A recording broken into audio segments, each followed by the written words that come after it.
December is always a huge month for games, and it looks like this year is going to live up to that. Hi folks, it's Falcon, and today on gameranx, 10 games you can't miss in December 2018. Number 10 is Override Mech City Brawl, which does a pretty good job of telling you exactly what it is in the title. It's a game where you control massive robots as you quote-unquote protect the city. From what I've seen of footage, it does not look like there's actually a lot of protecting going on, but rather a lot of destruction from an alien threat in the single-player or co-op campaign, and then beat the hell out of each other in multiplayer mode. Now, this game is a tried and true concept. It's not like something that's going to revolutionize the gaming industry, but it looks like a hell of a lot of fun. You can also play with up to 4 friends engaging in party co-op, where each person is responsible for part of the mech. Honestly, this game is really promising in my opinion. It comes out December 4th on PC, PS4, and Xbox One. Number 9 is Katamari Damacy Reroll. This is the original Katamari Damacy game, remastered in HD.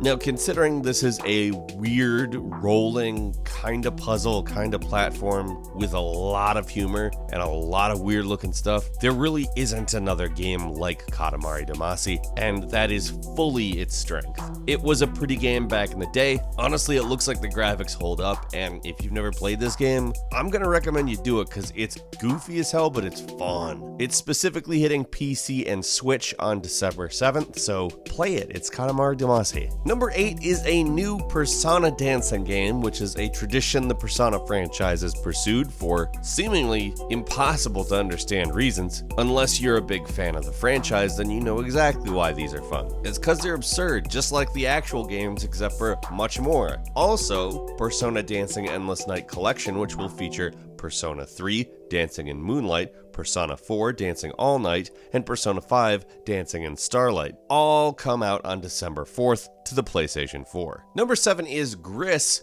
an animated platformer that is, just on another level. If you watch the trailer for this game, see any of the footage from it, you'd know that it is just doing a disservice to this game to call it lovingly crafted, because there's a lot of games that are lovingly crafted, but this is just somewhere else. Enough of the game was made literally as just animation, and then it translates almost seamlessly into a platformer that is reminiscent of Journey in a lot of ways. But at the same time, it also seems a lot like it's kind of, in some ways, a very traditional obstacle-oriented platformer, although I could be wrong. Either way, I'm super interested. This is the type of game that I live for, and I'm really excited for it. It is coming to PC and Nintendo Switch on December 13th, and you can bet I will be there. Number 6, Dusk is coming out of early access, and if you like old school but really stands on its own 2 feet, isn't just a nostalgia trip type shooters, which, believe me, this is the type of thing I live for. When they take an old school type of game and they're like, let's make something that looks and plays a lot like this, but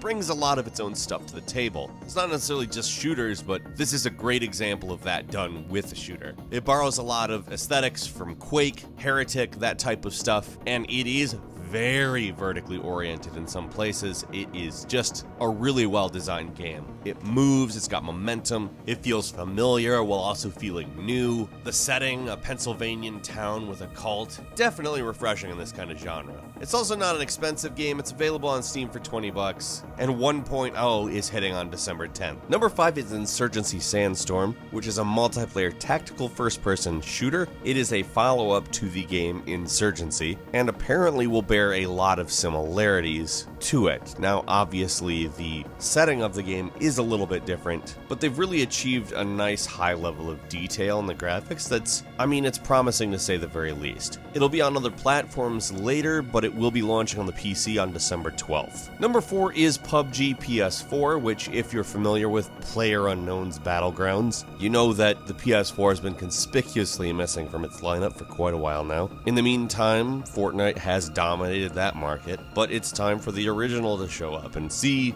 exactly how far it can go. Now, PUBG is definitely a good game in its own right, and a lot of people prefer its slightly more realistic take on it to the very cartoony graphics of Fortnite, and you will be able to play it on December 7th. Number 3 is Mutant Year Zero Road to Eden, which is a tactical strategy game with turn-based combat and kind of a goofy, slightly cartoony approach in which you take control of a team of mutants like a duck, and a pig, and oddly enough, decided to give you a real full-on game experience from it, with a story, a campaign, single player, all that stuff. I'm actually quite excited for this because I like XCOM, and it has cited XCOM as a source of inspiration for this game. But at the same time, it looks like it may be a little bit more jovial, or maybe even a little more absurdist. Honestly, in every way, it looks like something unique, and that's obviously kind of hard to do nowadays, so I'll be checking it out just on that basis, but I actually think it's probably going to be pretty good too. It's hitting the PC on December 4th. Number 2 is Just Cause 4, which is the giant sandbox action movie simulator that more often than not functions as an excuse to do all the things that the game allows you to do, rather than a really detailed, interesting adventure. But that's why it exists, and it does it really well. Just Cause 4, looking like perhaps the most extreme. I mean, we've seen some pretty big stuff in the trailers for this, and honestly, I'm pretty excited to see exactly what you can do.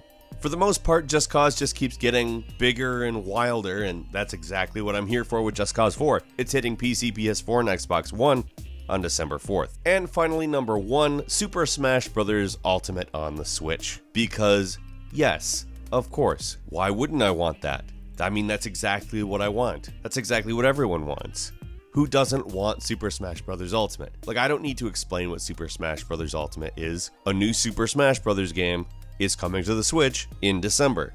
That's all I need to say. I'm so excited for this, and I cannot wait to play it. And I know that I am one among many, many people who thinks that exact thing. It's hitting Nintendo Switch on December 7th. Couple of bonus games for you. The first is Iris.Fall, a game that takes the theme of light and shadow, merges it together to create a puzzle adventure game that honestly really reminds me of a lot of 90s stuff, in a really good way. That is hitting on PC on December 7th. Next is the PS4 version of Earth Defense Force 5. This is the big, insane, arcadey action UFO killing reset button that you press when you're sick of whatever big experience you're live servicing your way through right now. It's an alien invasion, that's your main thing. That's the story. It's like intentionally bad voice acting and stuff like that. Comes out to PS4 December 11th. Next is Alas Remnant, a JRPG that was exclusive to the Xbox One way back in the day, coming to the PS4 with a remaster. It's kind of a darker game from Square Enix. It's not so far removed from Final Fantasy you won't recognize it, but there's a lot of stuff that's definitely a bit more harsh, including the visuals, which are very bleak. But it's actually a really good game. I don't know that it got the credit it deserved back in the day, and that's hitting the PlayStation 4 on December 6th. And finally is Borderlands 2 VR, coming to the PSVR, which, I mean, you can probably guess what it is. It's Borderlands 2 in VR, but they do add a number of features, including a bullet time and some pretty cool looking visuals. That's hitting PSVR on December 14th. What games are you going to play this month? Leave us a comment, let us know what you're thinking. If you like this video, please click like, and if you're not subscribed, now is a great time to do so. We upload brand new videos every day of the week. The best way to see them first is, of course, a subscription. So click the subscribe button and do not forget to click the notification bell. As always, we thank you very much for watching this video on Falcon. You can follow me on Twitter at FalconTheHero. We'll see you next time right here on GameRanx.